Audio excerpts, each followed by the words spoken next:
Hello bankers. तो कैसे हैं आप लोग? I hope you are doing well. तो अगर आप सीआईबी एग्जाम की प्रिपरेशन कर रहे हो और आपका इलेक्टिव सब्जेक्ट सेंट्रल बैंकिंग है तो आज का सेशन आपके लिए काफ़ी ज़्यादा इंपॉर्टेंट रहने वाला है, क्योंकि इस सेशन के अंदर हम सेंट्रल बैंकिंग के एक इंपॉर्टेंट टॉपिक मॉनेटरी पॉलिसी के बारे में पढ़ने वाले हैं। तो इस सेशन को आपको शुरू से लेकर एंड तक ज़रूर देखना है और अपने फ्रेंड्स एंड कलीग साथ भी ज़रूर शेयर करना है ताकि वो भी इस सेशन का बेनिफिट ले सके। अब फटाफट से बिना किसी देरी के आज के सेशन को स्टार्ट करते हैं। तो मॉनेटरी पॉलिसी को समझने से पहले आपको मनी सप्लाई को समझना होगा। मनी सप्लाई क्या होती है? तो देखो, एक इकॉनमी के अंदर एक पर्टिकुलर टाइम पर जो भी मनी सर्कुलेट हो रही होती है लोगों के पास, बैंकों के पास, उसी को हम मनी सप्लाई जो है वो कहते हैं। जैसे कि मान के चलिए एक एक्स कंट्री है, ठीक है, और 15 तारीख को इस एक्स कंट्री की इकॉनमी के अंदर टोटल 1 बिलियन मनी जो है वो सर्कुलेट हो रही है। तो ये इस कंट्री की क्या है? मनी सप्लाई है। ठीक है। अब देखो, मनी सप्लाई को कंट्रोल करना बहुत ज़्यादा ज़रूरी है, क्योंकि देखो अगर मनी सप्लाई इंक्रीज हो जाएगी तो भी नुकसान है, मनी सप्लाई ज़रूरत से ज़्यादा डिक्रीज हो जाएगी तब भी नुकसान है। अगर मनी सप्लाई किसी वजह से इंक्रीज हो जाती है तो उससे की वजह से देश में इन्फ्लेशन आ जाता है, गुड्स और सर्विसेज के जो प्राइसेस हैं वो बढ़ जाते हैं, जिसका नेगेटिव इम्पैक्ट पड़ता है कंट्री के ऊपर। उसके बाद अगर मनी सप्लाई कम हो जाती है तो उससे कंट्री की जो इकोनॉमिक ग्रोथ है वो रुक जाती है, कंट्री के अंदर डिफ्लेशन हो जाता है। इसका मतलब है कि मनी सप्लाई ना तो ज़रूरत से ज़्यादा इंक्रीज होनी चाहिए, ना ही ज़रूरत से ज़्यादा डिक्रीज होनी चाहिए, एक लिमिट में जो है वो होनी चाहिए। तो मनी सप्लाई को कंट्रोल करने के लिए ही देश का जो सेंट्रल बैंक है वो मॉनेटरी पॉलिसी जो है वो बनाता है। तो मॉनेटरी पॉलिसी के अंदर बेसिकली सेंट्रल बैंक कुछ यहाँ पर एक्शंस लेता है, कुछ स्ट्रैटेजीज बनाता है, जिससे कि वो देश की मनी सप्लाई को कंट्रोल करता है और एक लिमिट के अंदर जो है वो रखता है। ठीक है। अब इससे रिलेटेड जो क्वेश्चंस है उसको एक एक करके हम डिस्कस करते हैं। तो आज का फर्स्ट क्वेश्चन देखो, which institution typically prepares and implements monetary policy to control nations overall money supply and achieve economic growth in India. तो इंडिया के अंदर कौन सी इंस्टीट्यूशन जो है वो मॉनेटरी पॉलिसी को बनाती है और इम्प्लीमेंट करती है ताकि वो इंडिया की जो ओवरऑल मनी सप्लाई है उसको कंट्रोल कर पाए? ऑप्शन है Reserve Bank of India, option B Ministry of Finance Government of India, या फिर Securities Exchange Board of India, या फिर National Bank for Agriculture and Rural Development. तो फटाफट से इस क्वेश्चन का आंसर बताइए, इस क्वेश्चन का आंसर आपको क्या लग रहा है? और मेरी आप सभी से गुजारिश है कि आपको ज़्यादा से ज़्यादा क्वेश्चन के जो है वो आंसर करने हैं, इससे आपको ही यहाँ पर बेनिफिट मिलेगा, आपको पता लगेगा कि आपकी तैयारी कितनी है। ठीक है। तो फटाफट से इस क्वेश्चन का आंसर बताइए, इस क्वेश्चन का करेक्ट आंसर क्या लग रहा है आपको? तो इस क्वेश्चन का जो करेक्ट आंसर है वो है option A, reserve Bank of India is the correct answer. Reserve Bank of India आपका करेक्ट आंसर जो है वो रहेगा। ठीक है। नेक्स्ट क्वेश्चन की बात करते हैं, dash monetary policy used by central bank to stimulate economic activity especially during period of recession और economic slowdown by increasing money supply in the economy. ठीक है। तो देखो, जो मॉनेटरी पॉलिसी होती है ना उसको हम ब्रॉडली नॉर्मली दो टाइप्स में डिवाइड कर सकते हैं। एक आपका होता है कॉन्ट्रैक्शनरी मॉनेटरी पॉलिसी और एक होता है एक्सपेंशनरी मॉनेटरी पॉलिसी। जो आपका एक्सपेंशनरी मॉनेटरी पॉलिसी होता है इसके अंदर सेंट्रल बैंक की कोशिश होती है कि वो मनी सप्लाई को इंक्रीज करे। क्यों? क्योंकि इस समय इकॉनमी की जो हालत है वो काफ़ी ज़्यादा ख़राब होती है, वहाँ पर जो इकोनॉमिक एक्टिविटीज़ हैं वो काफ़ी ज़्यादा स्लो डाउन हो जाती है, जो डिमांड है वो काफ़ी ज़्यादा कम हो जाती है। तो इकोनॉमिक एक्टिविटी को स्टिमुलेट करने के लिए, इकॉनमी की ग्रोथ करने के लिए सेंट्रल बैंक जो है वो मनी सप्लाई को इंक्रीज कर देता है और उसके लिए वो एक्सपेंशनरी मॉनेटरी पॉलिसी जो है वो बनाता है। यानी कि इस पॉलिसी के अंदर सेंट्रल बैंक कुछ ऐसे एक्शंस लेता है जिससे कि इकॉनमी के अंदर मनी का जो सर्कुलेशन है वो इंक्रीज हो जाता है। तो इस क्वेश्चन का जो करेक्ट आंसर है वो भी ऑप्शन बी है, expansionary monetary policy is a correct answer. और जो कॉन्ट्रैक्शनरी मॉनेटरी पॉलिसी होता है ना ये उसका बिल्कुल उल्टा होता है। कॉन्ट्रैक्शनरी मॉनेटरी पॉलिसी का यूज़ तब किया जाता है जब इकॉनमी के अंदर एक इन्फ्लेशन आ जाता है। इन्फ्लेशन आ जाता है तो इन्फ्लेशन को कंट्रोल करने के लिए मनी सप्लाई को कम करना ज़रूरी होता है। तो यहाँ पर सेंट्रल बैंक कुछ ऐसे एक्शंस लेता है ताकि वो मनी सप्लाई को जो है वो कम कर सके। अब कैसे किया जाता है उसके बारे में हम डिटेल में जो है वो क्वेश्चंस की हेल्प से पढ़ेंगे। तो इस क्वेश्चन का जो करेक्ट आंसर रहेगा वो ऑप्शन बी रहेगा। नेक्स्ट क्वेश्चन की बात करते हैं, which of the following statement best defines contractionary monetary policy. तो इसमें से कौन सी ऐसी स्टेटमेंट है जो कि बेस्ट तरीके से कॉन्ट्रैक्शनरी मॉनेटरी पॉलिसी को डिफाइन करती है? पहला देखो, it includes lowering interest rate, increasing the money supply to stimulate economic growth and reduce unemployment. तो ये गलत है, क्योंकि ये जो स्टेटमेंट है ना वो एक्सपेंशनरी मॉनेटरी पॉलिसी को डिफाइन करती है, क्योंकि एक्सपेंशनरी मॉनेटरी पॉलिसी के अंदर ही जो सेंट्रल बैंक है यानी कि जो आरबीआई है वो इंटरेस्ट रेट को कम कर देता है, मनी सप्लाई को इंक्रीज कर देता है, ताकि इकोनॉमिक ग्रोथ को स्टिमुलेट किया जा सके, अनएम्प्लॉयमेंट को रिड्यूस किया जा सके। उसके बाद it focus on increasing government spending, cutting taxes to boost consumer and business spending. तो ये देखो, ये काम मॉनेटरी पॉलिसी का नहीं होता है, बल्कि फिस्कल पॉलिसी का होता है। फिस्कल पॉलिसी गवर्नमेंट बनाती है। It is aimed at regulating the exchange rates and stabilising the currency by conducting open market operation. तो ये भी गलत है। एक्सचेंज रेट को कंट्रोल करना, रेगुलेट करना, ये काम तो आरबीआई का ही है, पर वो मॉनेटरी पॉलिसी के थ्रू ये काम नहीं करती है। उसके बाद it involves raising interest rate, reducing money supply to control inflation and cool down the overheating economy. तो ऑप्शन डी करेक्ट आंसर रहेगा। तो कॉन्ट्रैक्शनरी मॉनेटरी पॉलिसी के अंदर जो इंटरेस्ट रेट है उसको इंक्रीज कर दिया जाता है, ताकि जो मनी सप्लाई है उसको यहाँ पर रिड्यूस किया जा सके इकोनॉमी के अंदर, और इन्फ्लेशन को कंट्रोल किया जा सके, और हमारी जो इकोनॉमी ओवरहीट हो रही है उसे कूल डाउन जो है वो किया जा सके। तो ऑप्शन डी आपका करेक्ट आंसर रहेगा। नेक्स्ट क्वेश्चन की बात करते हैं। The monetary policy committee in the reserve Bank of India is crucial body responsible for formulating and implementing the country's monetary policy. The monetary policy committee constituted by central government under section 45 ZB of। देखो क्या है कि RBI के अंदर जो monetary policy बनाती है उसका नाम है मॉनेटरी पॉलिसी कमेटी। यानी कि आरबीआई ने एक मॉनेटरी पॉलिसी कमेटी जो है वो सेटअप की हुई है, और इस कमेटी का काम है देश की मॉनेटरी पॉलिसी को बनाना।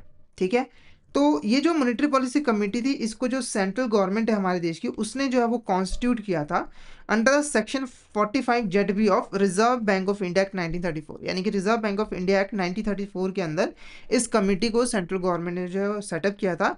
तो इस क्वेश्चन का जो करेक्ट आंसर रहेगा वो ऑप्शन ए रहेगा। Reserve Bank of India act 1934 is the correct answer. Next question की बात करते हैं। Monetary policy committee was formed with the mission of making monetary policy of country, which of the statement is correct regarding the MPC. तो जो monetary policy committee इसको form किया गया था ताकि हमारे देश की जो मॉनेटरी पॉलिसी है वो सही से बनाई जा सके और उसे इंप्लीमेंट भी किया जा सके। तो यहाँ पर कौन सी स्टेटमेंट जो है वो एमपीसी के रिगार्डिंग करेक्ट है? पहला देखो, MPC is required to meet at least 4 times in a year. बिल्कुल करेक्ट है। देखो, मॉनेटरी पॉलिसी को बनाने के लिए यहाँ पर मीटिंग्स करनी पड़ती हैं, लोगों को मिलना पड़ता है, आपस में बातचीत करनी पड़ती है, ताकि एक अच्छी पॉलिसी बन पाए।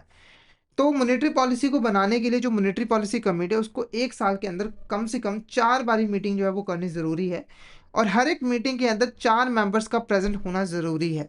तो ये भी बिल्कुल करेक्ट है। नॉर्मली देखो, मॉनेटरी पॉलिसी कमेटी के अंदर 6 मेंबर्स होते हैं, जिसमें से जो एक होते हैं गवर्नर, जो कि यहाँ पर चेयरपर्सन भी होते हैं इस कमेटी के।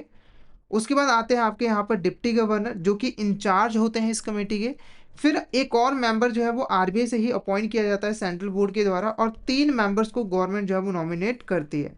तो 6 में से कम 4 मेंबर्स का प्रेजेंट होना ज़रूरी है, और हर मेंबर के पास एक वोट होता है। तो ये भी बिल्कुल करेक्ट है। जैसे अगर 6 मेंबर्स हैं तो हो सकता है ना कि उनके ओपिनियन एक दूसरे से डिफरेंस हो, तो अगर ओपिनियन डिफरेंस हो जाता है तो वहाँ पर वोटिंग की जाती है, तो हर बंदे के पास एक वोट होती है। अब आपके दिमाग में क्वेश्चन आएगा, कभी कभी 3-3 इक्वल भी तो हो सकता है। बिल्कुल हो सकता है। तो इस केस में जो आपका गवर्नर है, जो चेयरपर्सन है, उसके पास एक सेकंड कास्टिंग वोट होता है, यानी कि इसके पास टोटल 2 वोट होते हैं। तो वो जिसके पक्ष में फैसला मतलब वोट डाल देता है, वो फैसला जो है वो ले लिया जाता है। तो ये सभी स्टेटमेंट्स यहाँ पर बिल्कुल जो है वो करेक्ट है। तो इससे आपको जो वर्किंग है एमपीसी की वो क्लियर हो गई होगी। तो ऑप्शन डी आपका करेक्ट आंसर है। नेक्स्ट क्वेश्चन की बात करते हैं। Under which of the following condition might the monetary policy committee considered have failed in making adequate monetary policy. तो ऐसी कौन सी कंडीशन है जहां पर हम मानकर चलेंगे कि जो मॉनेटरी पॉलिसी कमेटी है वो फेल हो चुकी है, यानी कि उसने एक अच्छी मॉनेटरी पॉलिसी जो है वो नहीं बनाई है? पहला देखो, अगर एवरेज इन्फ्लेशन जो है वो अपर टॉलरेंस लेवल ऑफ इन्फ्लेशन से ज़्यादा है 3 कंसेक्यूटिव क्वार्टर्स के लिए, तो बिल्कुल यहाँ पर फेल मानी जाएगी। देखो बेसिकली क्या होता है ना, इन्फ्लेशन की एक अपर लेवल होती है, अपर टॉलरेंस लेवल होती है, और एक आपकी लोअर टॉलरेंस लेवल होती है। और इन्फ्लेशन इससे ज़्यादा नहीं होना चाहिए और इससे कम नहीं होना चाहिए। कई लोग कहेंगे कि ज़ीरो इन्फ्लेशन होना चाहिए इकॉनमी के अंदर। नहीं, अगर ज़ीरो इन्फ्लेशन होगा तो उसकी वजह से इकॉनमी ग्रोथ नहीं कर पाएगी। तो यहाँ पर एक इन्फ्लेशन का लेवल जो है वो मेंटेन करके रखना पड़ता है। तो अगर अपर टॉलरेंस लेवल से एवरेज इन्फ्लेशन बढ़ जाती है 3 कॉन्जिक्यूटिव क्वार्टर्स के लिए, तो हम मानेंगे कि मॉनेटरी पॉलिसी कमेटी फेल हो चुकी है। उसके बाद अगर जो एवरेज इन्फ्लेशन है वो लोअर टॉलरेंस लेवल से लेस देन है 3 कॉन्जिक्यूटिव क्वार्टर्स के लिए, इस सिचुएशन के अंदर भी फेल मानी जाती है। उसके बाद एवरेज इन्फ्लेशन अगर अपर टॉलरेंस लेवल ऑफ इन्फ्लेशन के इक्वल है एनी 3 कॉन्जिक्यूटिव क्वार्टर्स, तो ये गलत है।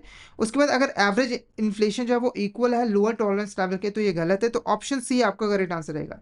ये दो ऐसे सिचुएशन है जिसके अंदर हम मान के चलेंगे कि जो मॉनेटरी पॉलिसी कमेटी है वो फेल हो चुकी है और उसने एक अच्छी मॉनेटरी पॉलिसी जो है वो नहीं बनाई। तो ऑप्शन सी आपका करेक्ट आंसर जो है वो रहेगा। नेक्स्ट क्वेश्चन की बात करते हैं। Countries experiencing a boom, high demand for goods and services driving economic growth. However, this surge in demand also led to rising inflation, causing concern among citizens. The central bank is under pressure to take action to combat inflation. Central bank decide to control the money supply. In this situation, which action central bank take? वैसे paragraph थोड़ा बड़ा है, मैं आपको short में बताता हूँ कि एक कंट्री है जहाँ पर बूम आया हुआ है, जिसकी वजह से गुड्स और सर्विसेज की जो डिमांड है वो बढ़ रही है, जिसकी वजह से इन्फ्लेशन काफ़ी ज़्यादा बढ़ रहा है। अब सेंट्रल बैंक के ऊपर प्रेशर है कि उसे एक्शन लेना है, तो सेंट्रल बैंक ने डिसाइड किया कि उसे यहाँ पर इन्फ्लेशन को कॉम्बैट करने के लिए मनी सप्लाई को कंट्रोल करना होगा। तो उसे इस सिचुएशन के अंदर कौन सा एक्शन लेना चाहिए? पहला देखो कि उसे इंटरेस्ट रेट को कम कर देना चाहिए ताकि जो बोरविंग है, स्पेंडिंग है, वो बढ़ सके, या फिर इंटरेस्ट रेट को इंक्रीज कर देना चाहिए ताकि बोरविंग एंड स्पेंडिंग कम हो सके, या फिर जो मनी सप्लाई है उसको इंक्रीज कर देना चाहिए ताकि जो ग्रोइंग डिमांड है उसको यहाँ पर फुलफिल किया जा सके, या फिर जो टैक्सेस है उसे यहाँ पर टैक्सेस डिक्रीज कर देना चाहिए ताकि जो डिस्पोजेबल इनकम है वो इंक्रीज हो सके। तो इस क्वेश्चन का जो करेक्ट आंसर रहेगा वो रहेगा ऑप्शन बी का करेक्ट आंसर। क्योंकि देखो, जब इन्फ्लेशन बढ़ रहा होता है तो इन्फ्लेशन बढ़ने का मेन रीजन क्या है कि डिमांड बहुत तेजी से बढ़ रही होती है, और डिमांड बढ़ने का मेन रीजन है मनी सप्लाई काफी तेजी से बढ़ रही है। क्योंकि मनी सप्लाई बढ़ेगी, लोगों के पास पैसा आएगा, वो डिमांड करेगा और इन्फ्लेशन आएगी। तो अगर हम मनी सप्लाई को कम कर देंगे, मनी सप्लाई को हम कैसे कम कर सकते हैं? तो बेसिकली देखो, कोई भी पर्सन, उसके पास पैसा कैसे आएगा, उस वो फंड्स बोरो कर सकता है। तो हम इंटरेस्ट रेट को बढ़ा देंगे, जिससे बोरविंग करना महंगा हो जाएगा, वो बोरविंग कम करेंगे, जिससे उनके पास पैसा कम आएगा और वो डिमांड कम करेंगे गुड्स और सर्विसेज की, और इन्फ्लेशन अपने आप ही कंट्रोल जो है वो हो जाएगी। ठीक है, तो ऑप्शन बी आपका करेक्ट आंसर रहेगा। ओके, नेक्स्ट क्वेश्चन देखो। Monetary policy indicators refers to those economic variables and matrices that central bank monitor to assess the effectiveness of their policy decisions and goes the overall health of the economy। देखो, जब एक monetary policy committee monetary policy को बना रही होती है तो उसे ना कुछ इकोनॉमिक वेरिएबल्स को स्टडी करना होता है ताकि वो जान पाए कि इस समय हमारी इकॉनमी की क्या हालात हैं, ताकि उसके हिसाब से मॉनेटरी पॉलिसी को बना सके। और उसके बाद जब हम मॉनेटरी पॉलिसी को बना लेते हैं, उसको इम्प्लीमेंट कर देते हैं, तब भी हम कुछ इकोनॉमिक वेरिएबल्स को स्टडी करते हैं ताकि हम ये जान पाएँ कि जो हमारी मॉनेटरी पॉलिसी है वो कितनी इफ़ेक्टिव रही है, यानी कि वो अच्छी तरीके से काम कर रही है या फिर नहीं कर रही है। और उन इकोनॉमिक वेरिएबल और मैट्रिसेस को हम मॉनेटरी पॉलिसी इंडिकेटर्स कहते हैं। कुछ एग्जांपल्स की अगर हम बात करें तो यहाँ पर आप ले लीजिए, जैसे आउटपुट की क्या ग्रोथ है, ठीक है। उसके बाद क्रेडिट की क्या ग्रोथ है, कितना यहाँ पर क्रेडिट जो है वो दिया जा रहा है। ये कुछ इंपॉर्टेंट मॉनेटरी पॉलिसी इंडिकेटर्स हैं। तो इसमें से कौन सी स्टेटमेंट है जो कि मॉनेटरी पॉलिसी इंडिकेटर के रिगार्डिंग जो है वो करेक्ट है? तो पहली स्टेटमेंट हमारी यहाँ पर देखो क्या है, it should accurately reflect the intensity of policy actions and allowing observers to gauge their impact on target variables like money supply. ये बिल्कुल करेक्ट है। यानी कि आपकी जो मॉनेटरी पॉलिसी इंडिकेटर्स हैं वो ऐसे होने चाहिए जो कि क्लियरली बताएं कि पॉलिसी के जो एक्शंस हमने लिए हैं, मॉनेटरी पॉलिसी के अंदर हमने जो एक्शंस लिए हैं उनका क्या इम्पैक्ट पड़ा है टारगेट वेरिएबल्स के ऊपर, यानी कि मनी सप्लाई जो है वो कम या फिर ज़्यादा हुई है या फिर नहीं है। तो ये बिल्कुल यहाँ पर करेक्ट है। उसके बाद ये जो मॉनेटरी पॉलिसी इंडिकेटर्स होते हैं ना, ये बेसिकली मॉनेटरी पॉलिसी को बनाने के लिए, इवैल्यूएट करने के लिए, एडजस्ट करने में काफ़ी इंपॉर्टेंट रोल जो है वो प्ले करते हैं। तो ये भी स्टेटमेंट बिल्कुल करेक्ट है। उसके बाद एक आइडल इंडिकेटर ऐसा इंडिकेटर होता है जो कि सिर्फ पॉलिसी एक्शंस को ही रिफ्लेक्ट करे, यानी कि इस इंडिकेटर के ऊपर एक्सटर्नल फैक्टर जैसे कि गवर्नमेंट की जो स्पेंडिंग है उसका ज़्यादा इम्पैक्ट जो है वो ना पड़े, और ये इंडिकेटर्स हमें सिर्फ ये बताएं कि हमारी मॉनेटरी पॉलिसी कितनी इफेक्टिव या फिर इनइफेक्टिव जो है वो रही है। तो ये भी स्टेटमेंट बिल्कुल करेक्ट है। उसके बाद जो वेरियस इंडिकेटर्स है, जैसे कि कुछ इंपॉर्टेंट मॉनेटरी पॉलिसी इंडिकेटर्स है, high powered money, money supply, bank credit, interest rate. इसके अंदर जो पहले दो हैं, यानी कि हाई पावर्ड मनी और मनी सप्लाई, ये ज़्यादा रेलिवेंट है क्योंकि सेंट्रल बैंक का इनके ऊपर डायरेक्टली जो है वो कंट्रोल रहता है। तो ये सारी यहाँ पर बिल्कुल करेक्ट है, तो ऑप्शन डी आपका करेक्ट आंसर है। ये सारी स्टेटमेंट्स बिल्कुल करेक्ट है regarding the monetary policy indicators. Next question हमारा यहाँ पर देखो क्या है, most central banks have two main objectives, price stability, low and stable inflation, and output maximisation, promoting economic growth and employment. Reconciling these goals can be challenging because they can sometimes in conflict, because देखो क्या होता है कि ज़्यादातर जो central banks होते हैं उसके दो मेन ऑब्जेक्टिव्स होते हैं। एक तो है कि देश के अंदर प्राइस स्टेबिलिटी को मेंटेन करके रखना, यानी कि इन्फ्लेशन को कंट्रोल करके रखना। दूसरा है आउट मैक्सिमाइजेशन यानी आउटपुट मैक्सिमाइजेशन, यानी कि इकोनॉमिक ग्रोथ को और एम्प्लॉयमेंट को प्रमोट करना। कई बार क्या होता है कि इन दोनों गोल्स के बीच में कन्फ्लिक्ट हो जाता है, यानी कि सेंट्रल बैंक इन दोनों गोल्स को एक साथ कंप्लीट जो है वो नहीं कर पाता है, क्योंकि अगर सेंट्रल बैंक एक गोल की तरफ जाता है तो दूसरा गोल छूट जाता है, दूसरे गोल की तरफ जाता है तो पहला गोल छूट जाता है। ऐसा कैसे होता है? तो देखो ऑप्शन देखो, policy that boost economic growth might also lead to higher inflation. तो ऑप्शन ए आपका यहाँ पर करेक्ट आंसर रहेगा। देखो कुछ ऐसी पॉलिसीज होती हैं जिससे अगर इकोनॉमिक ग्रोथ होगी तो उससे क्या होगा कि इन्फ्लेशन बढ़ेगा। जैसे एग्जाम्पल के मान के चलिए कि सेंट्रल बैंक ने इंटरेस्ट रेट को कम कर दिया, इंटरेस्ट रेट कम हुई जिससे बोरविंग इंक्रीज हुई, बोरविंग इंक्रीज हुई, मनी सप्लाई इंक्रीज हुई, लोगों के पास पैसा आया, उन्होंने डिमांड की, जिससे इकोनॉमिक ग्रोथ हुई। पर साथ के साथ उससे ना इन्फ्लेशन भी बढ़ गया, क्योंकि मनी सप्लाई के बढ़ने की वजह से लोग ज़्यादा गुड्स एंड सर्विसेज की डिमांड करने लगे, जिससे उनके प्राइसेस बढ़ गए और इन्फ्लेशन जो है वो आ गया। तो यहाँ पर सेंट्रल बैंक ने अपना एक गोल तो कंप्लीट कर दिया, यानी कि इकोनॉमिक ग्रोथ इसने कर दी, पर दूसरा गोल जो इन्फ्लेशन को कंट्रोल करना था वो उसे कंप्लीट नहीं कर पाया। तो पॉलिसीज जो है वो इकोनॉमिक ग्रोथ को बूस्ट करेंगी तो वो इन्फ्लेशन को भी बढ़ाएंगी, और अगर वो इन्फ्लेशन को कम करेंगी तो वो इकोनॉमिक ग्रोथ को भी कम कर देंगी। ठीक है, तो इसीलिए ऑप्शन ए आपका करेक्ट आंसर रहेगा। बाकी ऑप्शन देख लीजिए, policies that boost economic growth might also lead to lower inflation, तो ये गलत है। Increasing government spending during economic downturns invariably leads to reduce inflation, तो ये भी यहाँ पर जो है वो गलत है। ठीक है, तो ऑप्शन ए आपका करेक्ट आंसर रहेगा। नेक्स्ट क्वेश्चन की अगर हम बात करें, according to Milton Friedman what condition will lead to a stable price level, zero inflation. तो मिल्टन फ्रीडमैन ने ना एक कंडीशन बताई थी जिसके अंदर जो इन्फ्लेशन है उसको हम ज़ीरो रख सकते हैं, यानी कि जो प्राइस लेवल है वो स्टेबल रहेंगे, इंक्रीज नहीं होंगे। तो वो कंडीशन क्या है? पहला है कि जो मनी सप्लाई ग्रोथ है वो यहाँ पर रेट ऑफ आउटपुट ग्रोथ से ज़्यादा हो, या फिर जो मनी सप्लाई की जो ग्रोथ रेट है वो रेट ऑफ आउटपुट ग्रोथ से कम हो, या फिर जो मनी सप्लाई की ग्रोथ है वो यहाँ पर रेट ऑफ आउटपुट ग्रोथ के इक्वल हो, या फिर जो मनी सप्लाई है वो फिक्स्ड हो इररिस्पेक्टिव ऑफ आउटपुट ग्रोथ। तो इस क्वेश्चन का जो करेक्ट आंसर रहेगा वो ऑप्शन सी रहेगा। अगर मनी सप्लाई की जो ग्रोथ है वो रेट ऑफ आउटपुट ग्रोथ के इक्वल है तो उस केस में जो प्राइस लेवल होंगे वो यहाँ पर स्टेबल रहेंगे और यहाँ पर देश के अंदर इन्फ्लेशन नहीं आएगा। एग्जाम्पल से आपको समझाता हूँ, जैसे कि अगर मान के चलिए कि जो मनी सप्लाई है वो 4% से इंक्रीज़ हो रही है और जो आउटपुट है वो भी 4% से इंक्रीज़ हो रही है, तो यहाँ पर इन्फ्लेशन ज़ीरो होगा। ऐसा क्यों होगा? एग्जाम्पल समझाता हूँ। इन्फ्लेशन कब आता है? अगर सब डिमांड ज़्यादा हो, सप्लाई कम हो। जैसे अगर मान के चलिए पहले 100 प्रोडक्ट एक कस्टमर, एक सप्लायर जो है वो बेच रहा था और यहाँ पर 100 ही बायर थे, तो इस प्रोडक्ट का प्राइस जो है वो 100 रुपये था। पर क्या हुआ कि अब बायर जो है वो 200 आ गए, पर जो प्रोडक्ट थे वो 100 ही रहे। यानी कि यहाँ पर लोगों के पास पैसा तो आया, यानी कि मनी सप्लाई की ग्रोथ तो हुई, पर आउटपुट की ग्रोथ हुई ही नहीं। तो अब 200 लोग जब डिमांड करने लगे तो इसने क्या किया, प्राइस 200 रुपये कर दिए। ठीक है, क्योंकि 100 रुपये यहाँ पर 200 रुपये खरीदने के लिए रेडी थे, तो इन्फ्लेशन आ गया। अब सपोज करिए अगर ऐसा होता कि यहाँ पर अगर बायर 100 से बड़े हैं, बायर अगर 100 थे, प्रोडक्ट 100 थे, उसके बाद बायर 100 और आ गए, तो और प्रोडक्ट भी 100 और आ गए, यानी कि अब प्रोडक्ट 200 है तो बायर भी 200 है, तो क्या अब प्राइजेस बढ़ेंगे? अब प्राइजेस नहीं बढ़ेंगे, क्योंकि यहाँ पर जो मनी सप्लाई की ग्रोथ है वो आउटपुट की ग्रोथ के इक्वल है। किसके? आउटपुट की ग्रोथ के इक्वल है। तो इस केस में जो मनी सप्लाई होगी वो यहाँ पर जो इन्फ्लेशन होगा वो यहाँ पर कम रहेगा, मतलब कि ज़ीरो रहेगा। नेक्स्ट क्वेश्चन की बात करते हैं। Milton Friedman says that if money supply growth is manipulated to equal to the rate of growth of output, then the price level will be stable, inflation rate will be zero. The major criticism leveled against the rule is that, ठीक है, तो जो मैंने अभी rule आपको समझाया था Milton Friedman का, उसी से रिलेटेड क्वेश्चन है।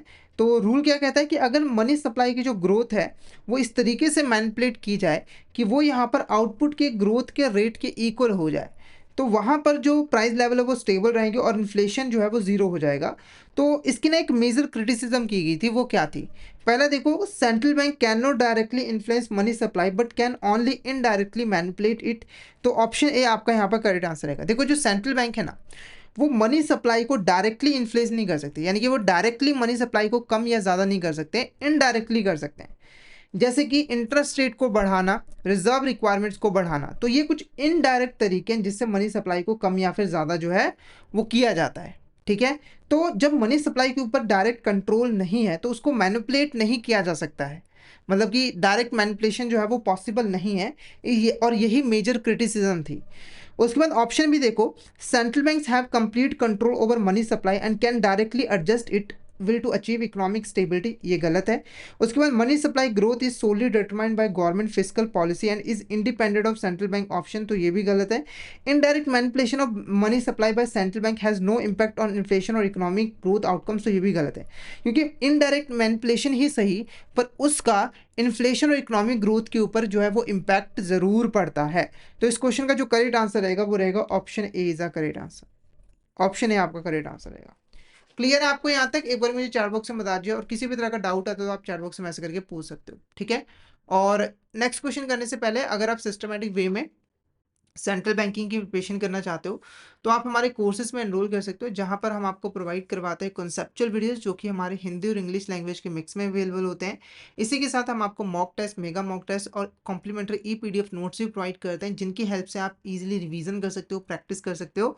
और ये जो हमारी लाइव क्लास होती है वो आपको रिकॉर्डेड फॉर्म में भी मिल जाती है। तो अगर आप अच्छे तरीके से सेंट्रल बैंकिंग की प्रिपरेशन करना चाहते हो तो फटाफट से हमारे कोर्स में एनरोल कर लीजिए। हमारे जो कोर्सेज हैं वो इजीली एक्सेसिबल है, आपको हमारे जो ऐप है वो ऐप स्टोर, प्ले स्टोर दोनों ही जगहों पे मिल जाएंगे। बस आपको टाइप करना है लर्निंग सेशन IBF एग्जाम्स, और इन ऐप के थ्रू हमारे कोर्सेज में एनरोल कर सकते हो। इसके अलावा हमारी यहाँ पर एक वेबसाइट भी है iibf.info, उसके थ्रू भी आप हमारे कोर्सेज में एनरोल कर सकते हो।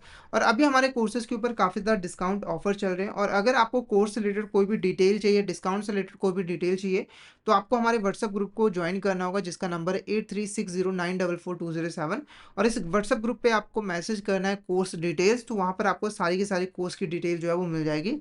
और टेलीग्राम चैनल को भी जरूर ज्वाइन कर लेना, क्योंकि हम इसमें एग्जाम से रिलेटेड, क्लासेस से रिलेटेड जितने भी इंपॉर्टेंट अपडेट्स हैं वो डालते रहते हैं। और अगर आपको भी किसी तरह की क्वेरी आती है तो आप इस चैनल पर मैसेज कर सकते हो। तो फटाफट से हमारे टेलीग्राम चैनल को ज्वाइन कर लीजिए, ताकि कोई इंपॉर्टेंट अपडेट आपसे मिस ना हो जाए। इसका लिंक आपको वीडियो को डिस्क्रिप्शन बॉक्स में मिल जाएगा।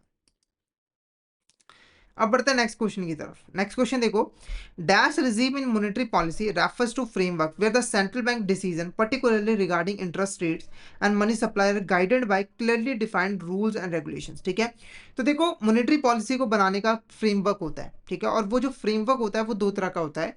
एक होता है डिस्क्रेशनरी रिजीम और एक होता है रूल बेस्ड रिजीम।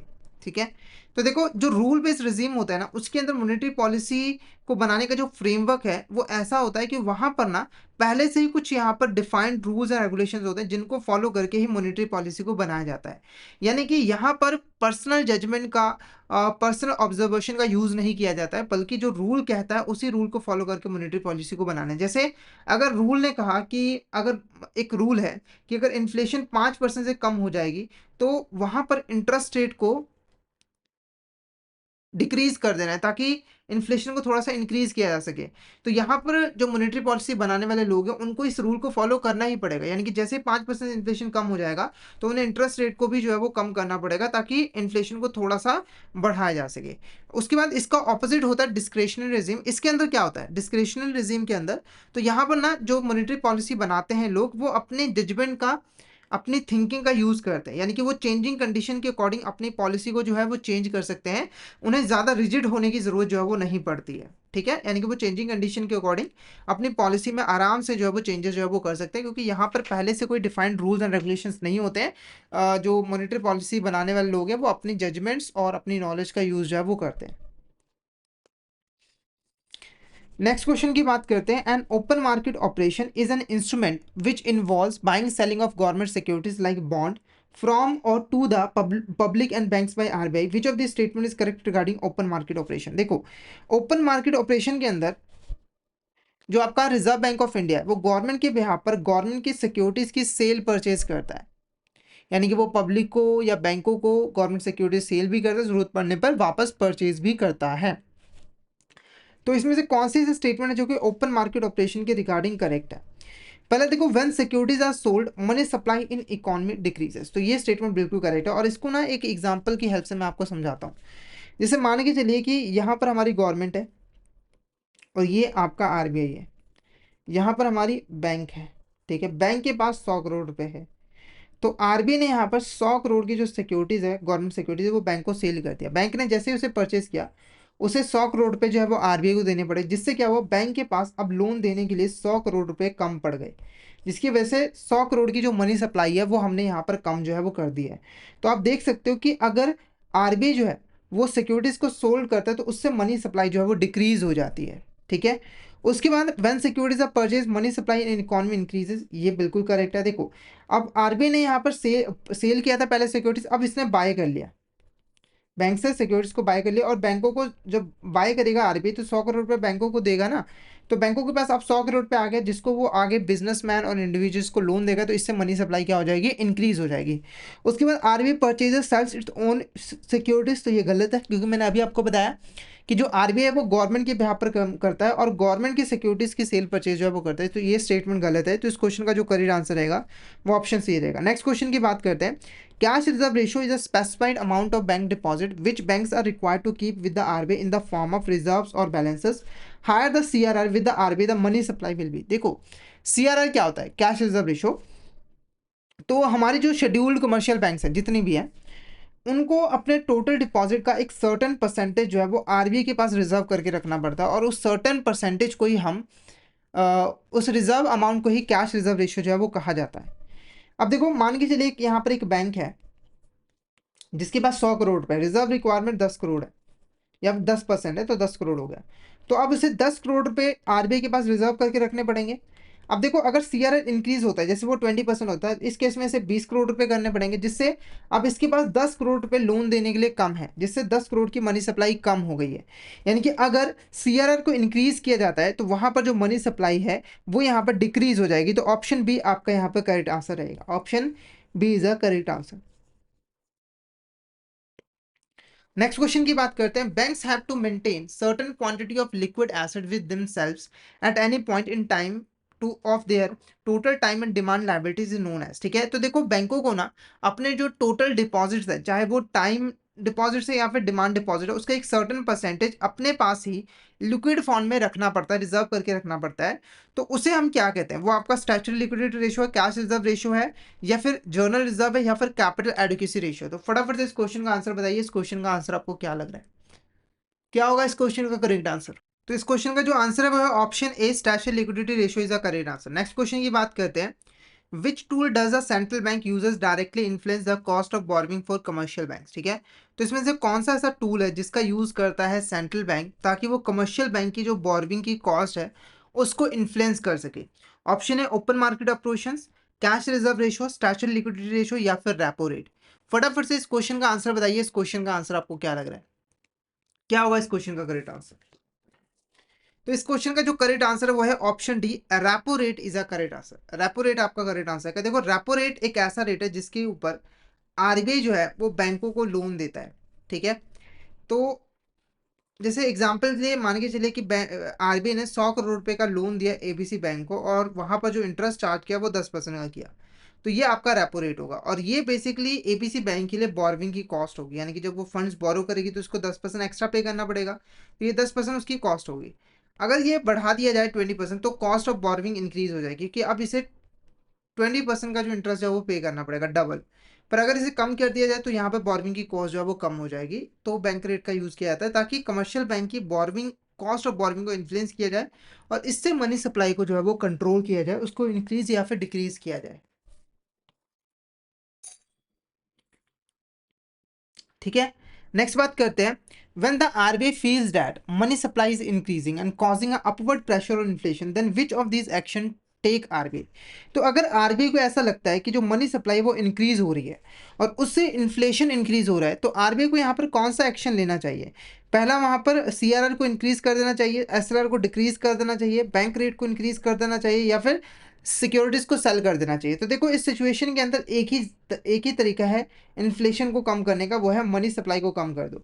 तो मनी सप्लाई को हम कैसे कम कर सकते हैं? बिल्कुल, अगर आप सीआरआर को इंक्रीज करोगे तो बैंकों को अपना ज़्यादा पैसा रिजर्व करके रखना पड़ेगा, जिससे मनी सप्लाई कम हो जाएगी, तो ये तो एक्शन लेगा।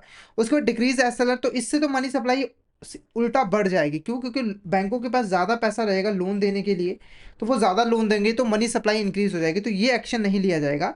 उसके बाद बैंक रेट को इंक्रीज करना, बिल्कुल इससे कॉस्ट ऑफ बोरोइंग जो है वो इंक्रीज हो जाएगी बैंकों के लिए, जिससे वो फंड्स बोरो कम करेंगे तो लोन देने के लिए उनके पास पैसा कम होगा, जिससे मनी सप्लाई कम हो जाएगी। सिक्योरिटीज की सेल करना, ये भी एक्शन लिया जा सकता है, क्योंकि जब सिक्योरिटीज को सेल किया जाएगा तो भी मनी सप्लाई कम हो जाएगी, क्योंकि बैंकों से पैसा जो है वो किसके पास आ जाएगा? आरबीआई के पास, और इकोनॉमी के अंदर पैसा जो है वो कम हो जाएगा। तो इस क्वेश्चन का करेक्ट आंसर क्या रहेगा? First, third and fourth.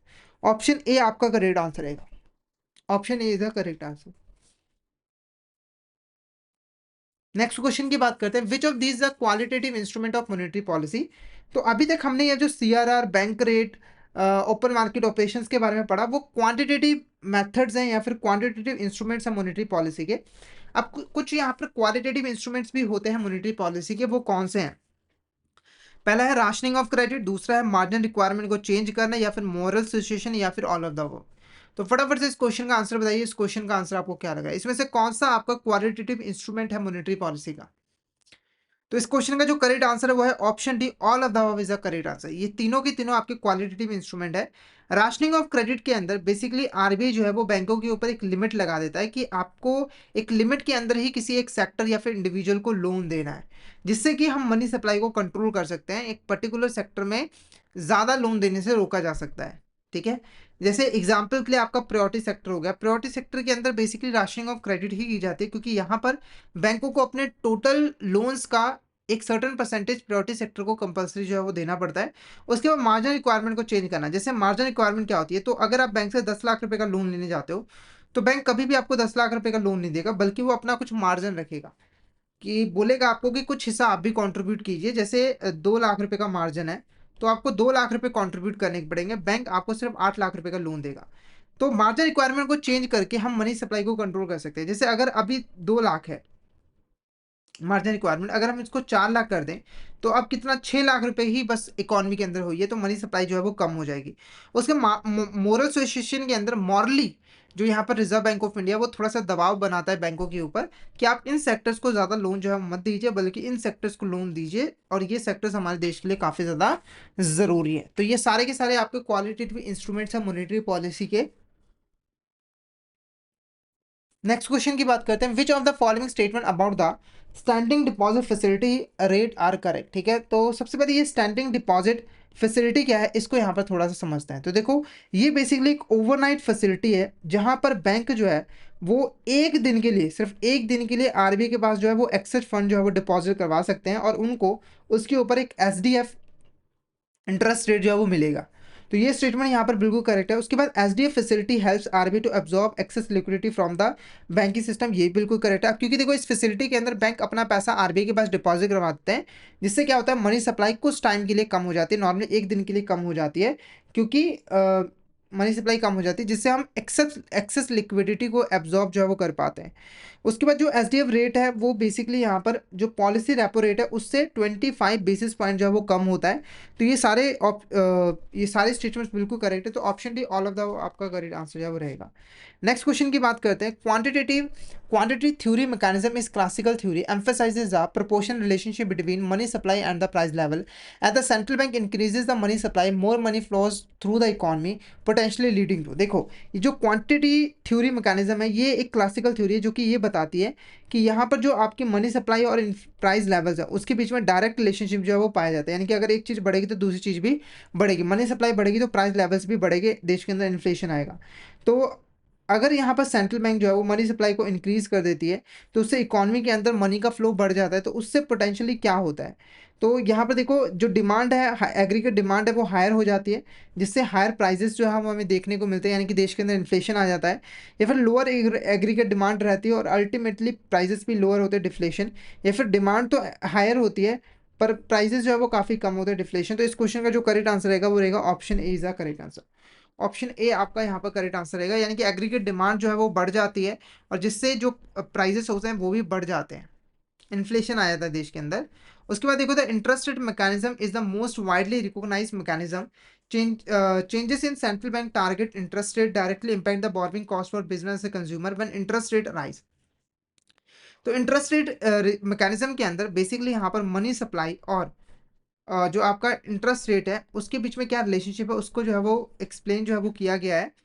तो सेंट्रल बैंक बेसिकली अपने इंटरेस्ट रेट को टारगेट करती है जिससे वो बिजनेस और कंज्यूमर्स की जो बोर्विंग कॉस्ट है उसके ऊपर इम्पैक्ट डाल पाती है, यानी कि वो बोर्विंग को कम या ज़्यादा कर पाती है। तो अगर इंटरेस्ट रेट यहाँ पर बढ़ता है, अगर इंटरेस्ट रेट बढ़ता है तो क्या होगा, तो बोर्विंग जो है वो एक्सपेंसिव हो जाएगी जिससे इन्वेस्टमेंट और स्पेंडिंग कम हो जाएगी। तो ये बिल्कुल यहाँ पर करेक्ट है। बोर्विंग जो है वो लेस एक्सपेंसिव हो जाएगी और इन्वेस्टमेंट और स्पेंडिंग को डिस्करेज करेगी, या फिर बोर्विंग जो है वो मोर एक्सपेंसिव हो जाएगी और वो इन्वेस्टमेंट और स्पेंडिंग को एनकरेज करेगी। तो इस क्वेश्चन का जो करेक्ट आंसर है वो है option A is a correct answer.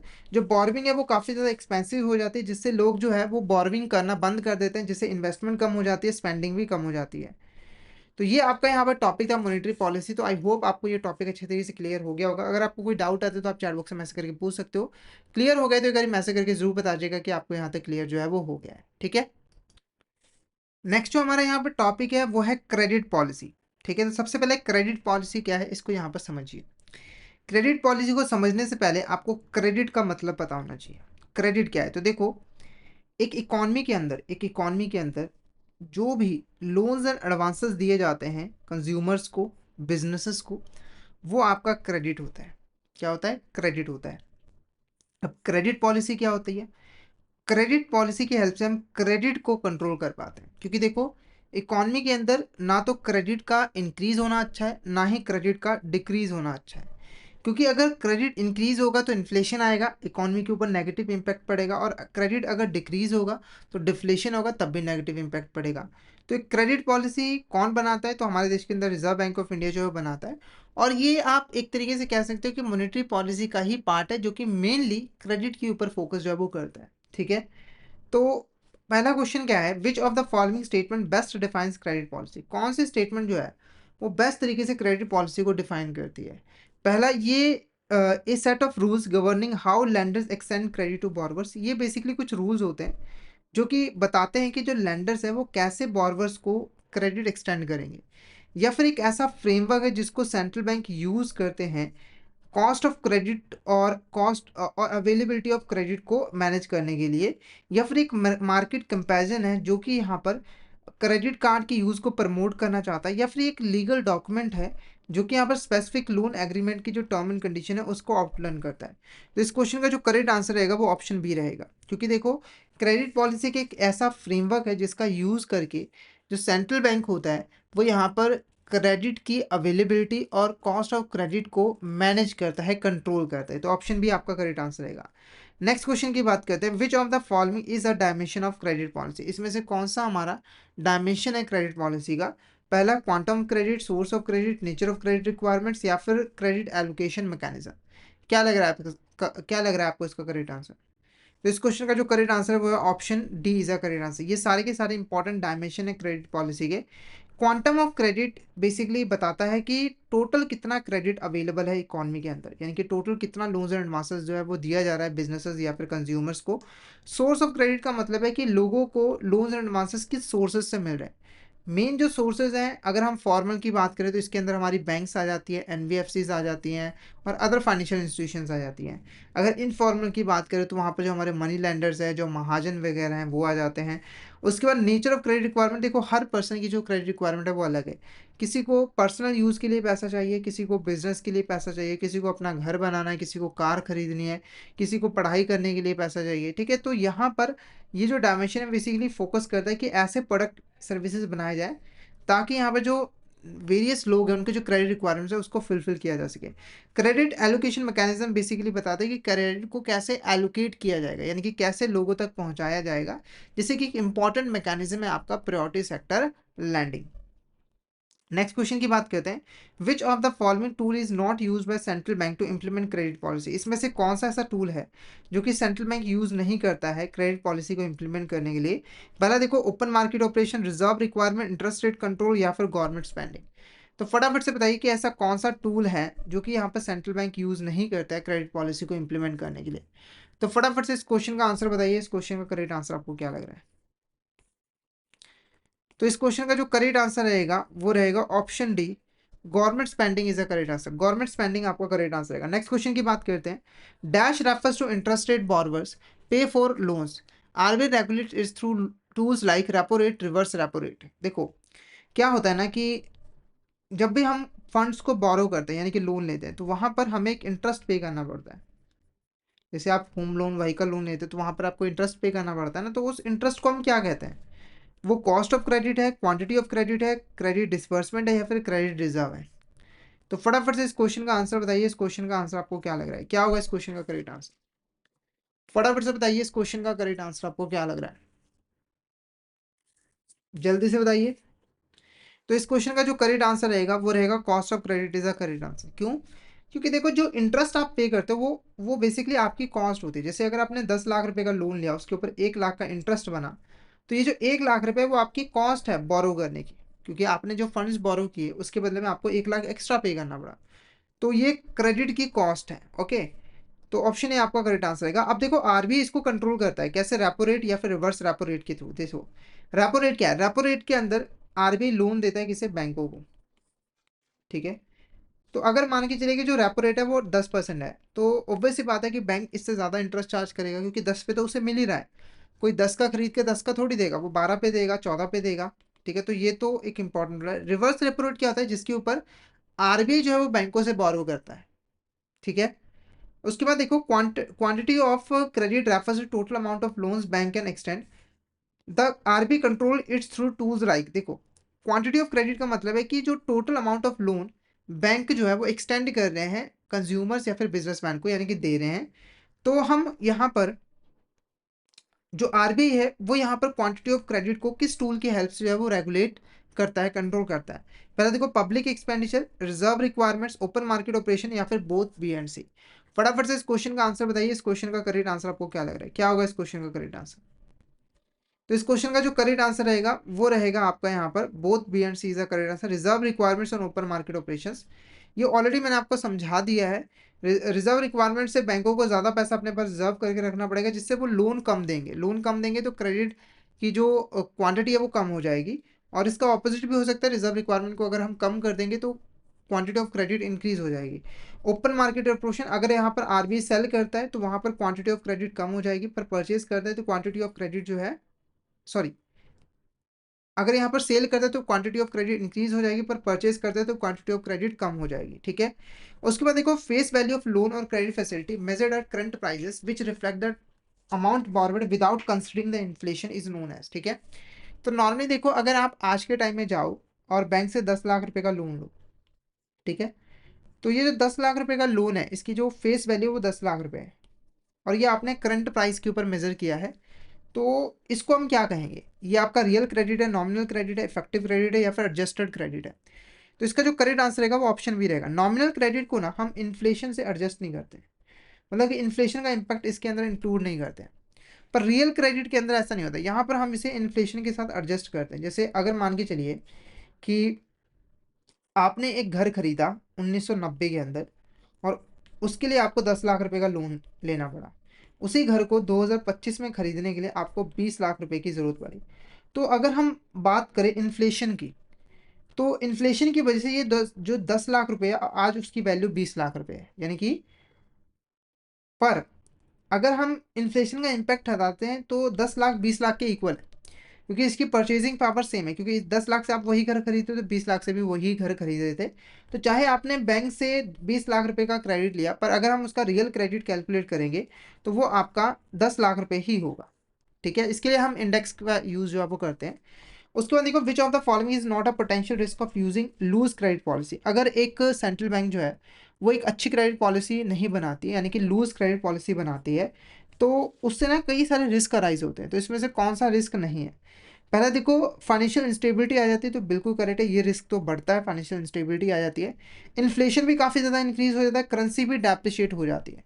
तो ये सारे रिस्क आपको फेस करने पड़ते हैं अगर सेंट्रल बैंक एक अच्छी क्रेडिट पॉलिसी जो है वो नहीं बनाता है।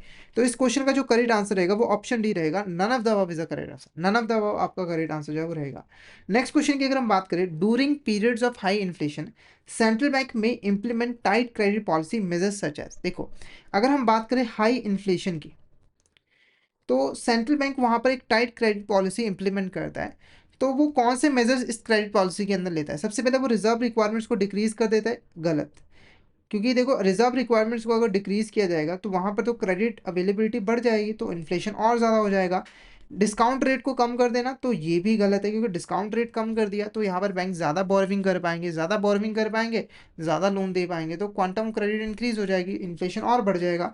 रेजिंग इंटरेस्ट रेट, ये सही तरीका है। इंटरेस्ट रेट को बढ़ा दोगे तो बैंकों के लिए बोरविंग महंगी हो जाएगी, बैंकों के लिए महंगी हो जाएगी तो वो कम बोरविंग करेंगे, कम बोरविंग करने के बाद महंगे दामों पर वो लोन देंगे, और कंज्यूमर्स के लिए जब बोरविंग महंगी होगी तो वो कम लोन जो है वो लेंगे, उसकी डिमांड कम करेंगे। तो ऑप्शन सी करेक्ट आंसर रहेगा। उसके बाद क्वांटिटेटिव ईजिंग को एक्सपेंड करना, तो ये भी कोई मेजर नहीं है। उसके बाद देखो, which of the following is not a primary source of credit in most economies for public. तो पब्लिक के लिए जो सोर्स ऑफ क्रेडिट है वो लिमिटेड है, तो इसमें से कौन सा आपका ऐसा सोर्स है जो कि पब्लिक के लिए अवेलेबल नहीं है?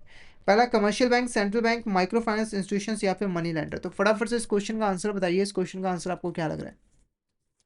Commercial bank, central bank, micro finance institutions या फिर मनी लेंडर्स। फटाफट से इस क्वेश्चन का आंसर बता दीजिए, इस क्वेश्चन का करेक्ट आंसर आपको क्या लग रहा है? क्या होगा इस क्वेश्चन का करेक्ट आंसर?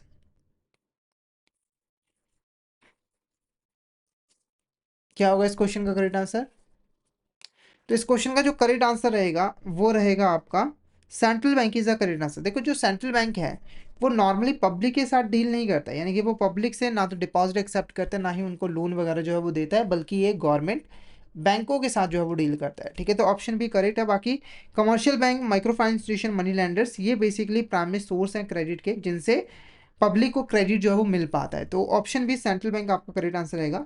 उसके बाद देखो, the practice of setting maximum limits for banks advances against certain commodities and sectors is known as. तो एक ऐसी प्रैक्टिस जहां पर बैंकों के ऊपर लिमिट लगा दी जाती है कि वो एक लिमिट के अंदर ही किसी कमोडिटी के लिए या फिर किसी सेक्टर को लोन जो है वो दे सकते हैं। जैसे कि अगर यहाँ पर मैन्युफैक्चरिंग इंडस्ट्री है तो उसके लिए बोला कि एक बैंक 100 करोड़ रुपए का लोन दे सकता है, उससे ज़्यादा नहीं, या फिर उसके बाद जो टोटल पैसा उसका 10% लोन दे सकता है। तो ये जो लिमिट लगाई गई है इसको हम क्या कहेंगे? Credit pricing, rationing of credit, quantitative measures या फिर ऑल ऑफ द अबव। तो फटाफट से इस क्वेश्चन का आंसर बताइए, इस क्वेश्चन का आंसर आपको क्या लग रहा है? क्या होगा इस क्वेश्चन का करेक्ट आंसर? इस प्रैक्टिस को हम क्या कहेंगे? फटाफट से इस क्वेश्चन का आंसर बताइए। Credit pricing, rationing of credit, quantitative measures या फिर ऑल ऑफ द अबव। फटाफट से इस क्वेश्चन का आंसर बताइए, क्या होगा करेक्ट आंसर? तो इस क्वेश्चन का जो करेक्ट आंसर है वो है option B, rationing of credit is a correct answer. तो यहाँ पर हमने मॉनेटरी पॉलिसी और क्रेडिट पॉलिसी से रिलेटेड कुछ इंपॉर्टेंट कॉन्सेप्ट्स को डिस्कस कर लिया है, कुछ क्वेश्चंस को डिस्कस कर लिया है। तो अगर आपको यहाँ तक किसी भी तरह का डाउट है तो आप चैट बॉक्स में मैसेज करके पूछ सकते हो। क्लियर हो गया तो अगर मैसेज करके जरूर जो है वो बता देना। तो अगर हम इस लेक्चर की समरी बनाए तो हमने मॉनेटरी पॉलिसी के बारे में पढ़ा। मॉनेटरी पॉलिसी बनाई जाती है देश की मनी सप्लाई को कंट्रोल करने के लिए। मॉनेटरी पॉलिसी की हेल्प से जब ज़रूरत हो मनी सप्लाई को इंक्रीज़ किया जाता है, और जब ज़रूरत हो तो डिक्रीज़ भी किया जाता है। हमारे देश के अंदर मनी सप्लाई को बनाता है आरबीआई। आरबीआई के अंडर मॉनेटरी पॉलिसी कमेटी जो है वो बनाती है मॉनेटरी पॉलिसी को। ठीक है, और जिसके लिए उसको कम से कम 1 साल के अंदर 4 मीटिंग्स करनी पड़ती है, और मीटिंग्स के अंदर 4 मेंबर्स का प्रेजेंट होना भी ज़रूरी है। और मॉनेटरी पॉलिसी कमेटी को सेंट्रल गवर्नमेंट ने इंप्लीमेंट किया था, कुछ इस्टेब्लिश किया था। कुछ इंपॉर्टेंट टूल्स जो यूज़ किया जाता है सेंट्रल बैंक के द्वारा मॉनेटरी पॉलिसी के अंदर, वो है आपका bank rate, repo rate, open market operations, CRR, SLR, standing deposit facility. ठीक है, इसके अलावा कुछ और इंपॉर्टेंट टूल्स हैं।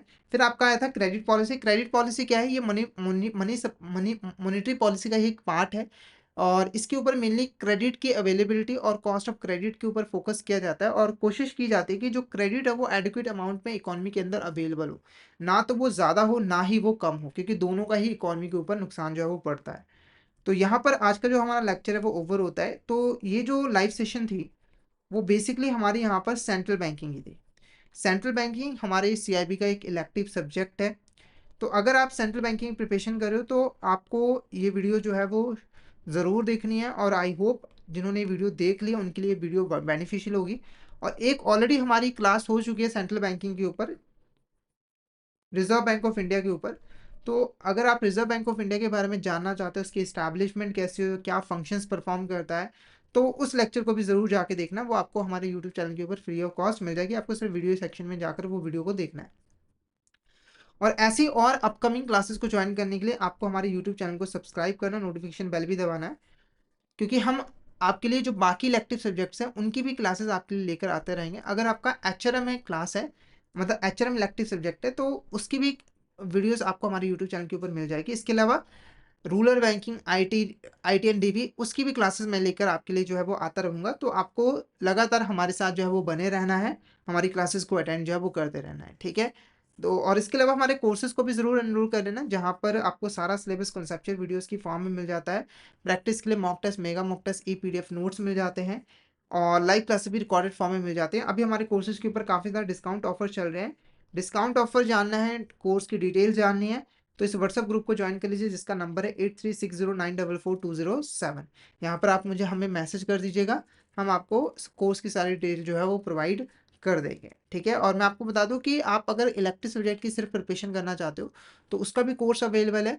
अगर आप पूरे सीआईबी एग्जाम की प्रिपरेशन करना चाहते हो उसका भी कोर्स जो है वो अवेलेबल है, ठीक है? यानी कि कॉम्बो कोर्स भी आपको जो है वो मिल जाता है। हमारे कोर्स इजिली एक्सेसिबल है, हमारे ऐप जो है वो ऐप स्टोर, प्ले स्टोर दोनों ही जगहों पे अवेलेबल है। अगर हम यहाँ पर ऐप स्टोर की गूगल प्ले स्टोर की बात करें तो वहाँ पर हमारी ऐप का नाम है लर्निंग सेशन आईबीएफ एग्जाम्स, और ऐप स्टोर की बात करें वहाँ पर हमारी ऐप का नाम है लर्निंग सेशन आईबीएफ। तो इन दोनों ऐप के थ्रू आप हमारे कोर्सेज में एनरोल कर सकते हो। इसके अलावा हमारी एक वेबसाइट भी है iibf.info, इसके थ्रू भी आप हमारे कोर्सेज में जो है वो एनरोल कर सकते हो, ठीक है? तो आज का सेशन हम यहीं पे ओवर करते हैं। तो आई होप आज का सेशन आपको अच्छा लगा हो।